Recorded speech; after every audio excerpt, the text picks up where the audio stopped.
Welcome to the Tell Me More podcast for Run It Radio. I'm Trina Wilcox, and today I'm joined by two ladies that have developed an amazing app. Jacqueline, Alexa, welcome. Thank you. Thanks for having us. Yeah, thanks so much. Happy to be here. So go back a little bit and tell me, first of all, a little backstory about why you felt this was needed and then how you made it all come together. Yeah, so I have many disabilities due to chronic illness. And for years I was on dating apps, on the mainstream dating apps, and I would face a lot of discrimination, a lot of ableism. I would receive really offensive comments, and then people would ultimately reject me due to my chronic illnesses. And so for years, I looked for a dating app for people like me because I just wanted someone with that shared experience and who just wouldn't judge me for something that I can't change. And I could never, ever find anything. And I was always so confused because there was a dating app for farmers and there's dating app for single parents. There's really a dating app for everything. And then back in October of 2021, I had to get a feeding tube due to my gastroparesis. And we really began to panic about what my life would look like in general, and then in turn, how my dating life would change. And Alexa just really suggested, how about we make it ourselves? And so we called up our parents and asked them if they thought it was a good idea. They said yes, and now we're here. That is amazing. It's hard to, first of all, when you're dealing with the chronic conditions, just to stay afloat with your baseline, but then to actually do something about it, it takes a lot of energy. So it's great that you've got support around you. How old were you when you started noticing that you were having some conditions that were beyond your control? Yeah, I became sick in 2009 when I was 14. And come to find out that maybe it was triggered by having mono, but that I was born with a bunch of genetic components, congenital heart defects that were never caught or never diagnosed. And so it wasn't until high school where I knew I was chronically ill and I had any sort of health conditions. And then I was very up and down throughout high school and throughout college. I managed to graduate college on time.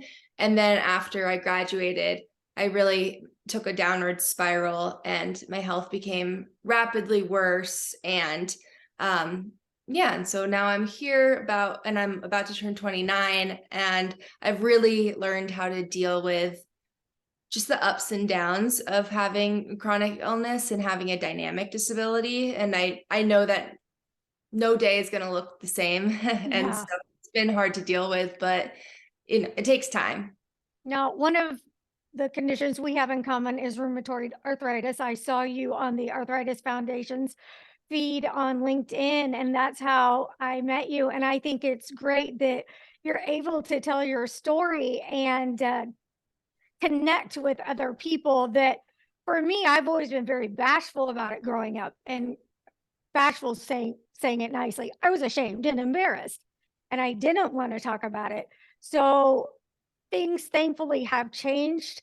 How did you know that you were going to be comfortable sharing it, or were you always just bold, like, this is what it is? No, Alexa, I used to never talk about it. And I never connected with anyone else who had any chronic illnesses. And so I basically, just as being forced to with Dateability, I've had to learn how to be comfortable sharing my story. But like you, I was so embarrassed. Like, I would hide any sort of opportunity to talk about chronic illness or disability. And like, I knew that I identified as disabled, but I just didn't want anyone else to know that. And so, yeah, it's been an experience having to come out and talk about it and be open and be vulnerable. But ultimately, like, the ability to connect with people is worth it, because I've really learned that I'm not alone in this. Yeah, that's something I'm learning is that it is worth it to share, but it is hard to talk about it when you hardly know what's going on yourself. Because, like you said, no 2 days are the same with how you're going to feel. As a sibling, what's it been like for you to watch her change and actually grow into the comfort level? Yeah, it's been wonderful. You know, she is a wonderful person with or without her disability. And I used to give her a lot of grief for trying to hide it or trying to do activities that I knew she couldn't do. And I would just be like, why are you doing that? Like, that's going to make you hurt later. And it's not even worth it. Like, it's not even like this incredible once in a lifetime experience. It's something like so silly. Like, why are you trying to conform to this expectation that's just that like the rest of society decided is acceptable for you, but it's silly. And so I've really liked watching her come into her own. I think it's probably very liberating for her. I think meeting all of these people that she would have never met before is great. And that's, why we created Dateability, so that people could meet other people that they might not meet on the street or at a restaurant or at bars. I think, at least for Jacqueline, even, like was always more social than her, even though we're both pretty introverted, but just because I had the energy levels to do more and I recover more, I can get like a good night's sleep. And the next day I wake up and I can ready to start the day.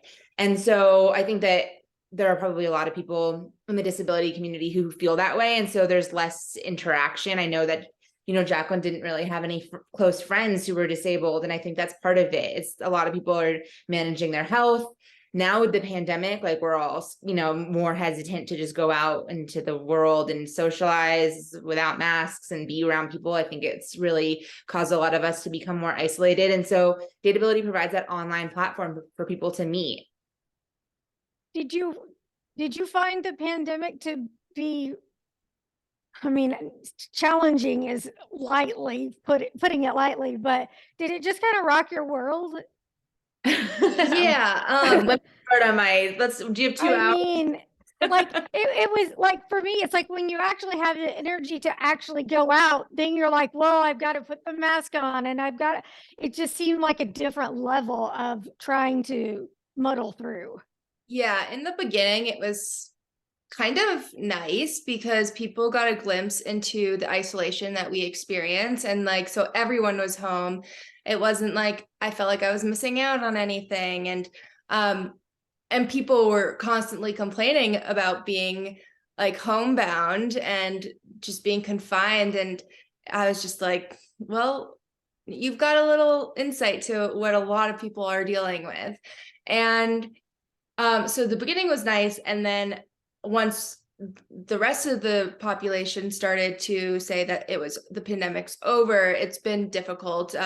We're both extremely safe and, we don't do any maskless indoor activities. And so it can be even more isolating, just watching everyone else move on while we're still living in it. But I think the important thing to remember is that there are so many people in our community who are still living like us. We're just not being loud about it. We're not posting on social media on our couches, and stuff like that. So it's, we're not alone, but it can feel like we're alone. Now that you've got this platform and you've been connecting with more people that have chronic conditions like you, has it been a challenge to make sure that you're surrounded by the right kind of realistic positivity and not the toxic positivity?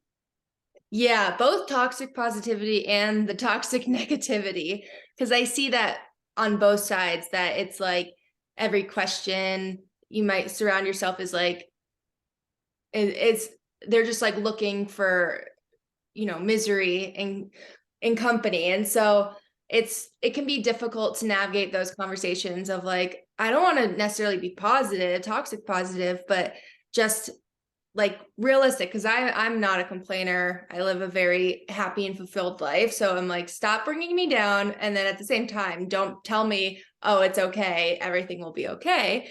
So just managing that. But yeah, toxic positivity is definitely a huge huge thing that I've seen in this community. If that you'll get through it, or you can do Yeah. this. Like, actually, like, well, I probably won't ever be able to do this. And it will just be easier if everyone can be comfortable with that. Yeah. And then like you touched on a little bit, the complaining, like for the longest time there weren't groups, and then all of a sudden there was a group for everything. And I found myself trying to distance myself because it was just complaining. It wasn't just expressing, a feeling, like that makes sense, but to just dwell and whine and complain was just hard to deal with. So Yeah. And I see a lot of, like, I also saw that a lot of that in Facebook groups. So I have, removed myself from most of them. And it's a lot of the sick Olympics, and who can prove on the internet who's the yes, most chronically ill out of all of us. And yes, I feel like there's a balance. And I hope what Dateability offers is more like, instead of a platform to complain, more of an understanding. So if you're supposed to have a meetup with somebody and you're having a flare up or a bad day, you can just tell that person like, hey, I am having a flare and I have to rain check. And instead of that person, like maybe an able-bodied person who doesn't understand, give you grief, the other person be like, okay, I totally understand. Let me know if you want to chat. I'm here and we'll rain check. Things like that, I think, are so beneficial. And it's neither toxic positivity nor toxic negativity. It's just reality. And yes, you're comfortable to be on being honest that, oh, I'm not having a good day. yeah. But it's not like anything, it's not taking either to an extreme. And I really hope that that's what people find on the app. So let's talk a little more about the app. What is it like? Walk me through what it would be like for a new person deciding they're going to go for it, and how is it different from any other app? Yeah, functionally and visually, it's very similar to the other apps that we all know: Hinge, Bumble, Tinder. You sign up, you have to upload a minimum of 4 pictures, and and we do have, what's different though is we do have image descriptions. It's up to the user whether or not they want to use them. Luckily, because our user base is more familiar with disabilities in general, a lot of our users are already putting in image descriptions. You put in where you're from, political affiliation, vaccination status, things like that are on all the other apps. But what makes us really different is the Datability Deets section, and it's an extensive list of broad terms used to describe one situation. So one might put wheelchair user, Jacqueline would put permanent medical device, or an immunocompromised, chronic pain. And it's optional. We don't want to force anyone to share information they're not comfortable sharing, and it does not contain diagnoses, but there is a type in option. And so if you want to add more detail or add that diagnosis, that's up to the user, but it goes on your profile under basic information. And we think it's a way to neutralize and destigmatize disability. It is under your basic information, like, do you want kids, and where are you from? What level of education do you have? It's basic, it's neutral. We also feel like it really allows our users to be seen. Like, we see you, we see what you may be dealing with, and we don't want you to hide it or feel shame around it. We want you to be loud and proud and open about it.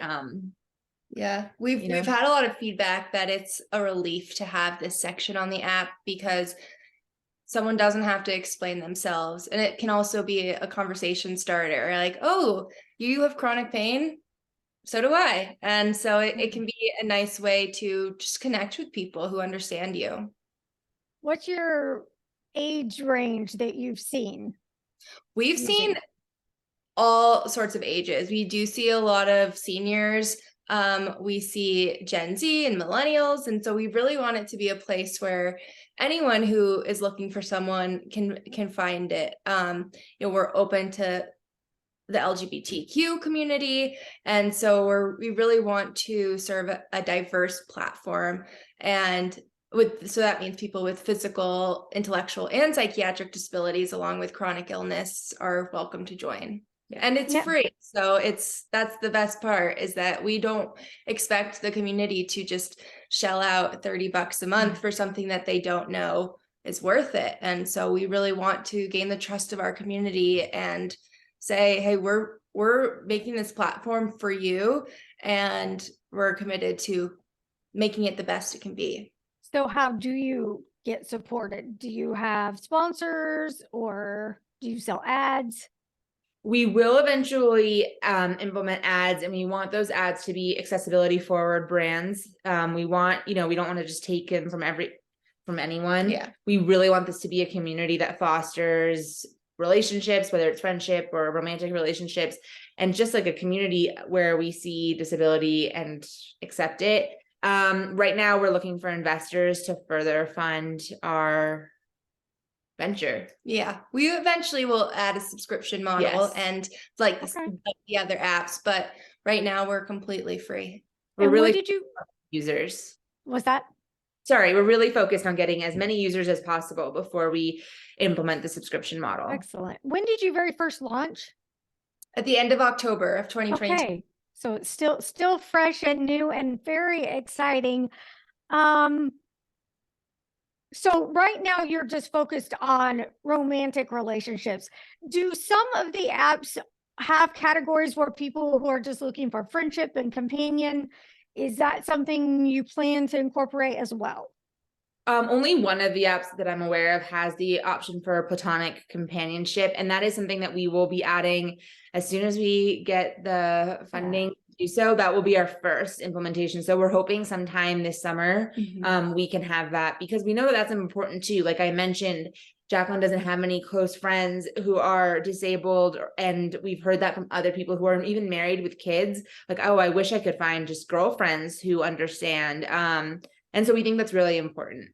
Yeah, it really is. I never met someone until I was an adult who had been diagnosed as a kid either. So Yeah. it was just different. It's very different. And like you're saying, people try to be understanding, but they just don't get it always, even though they mean well. So I wish you very well with this. I'm very excited with where it's going for you.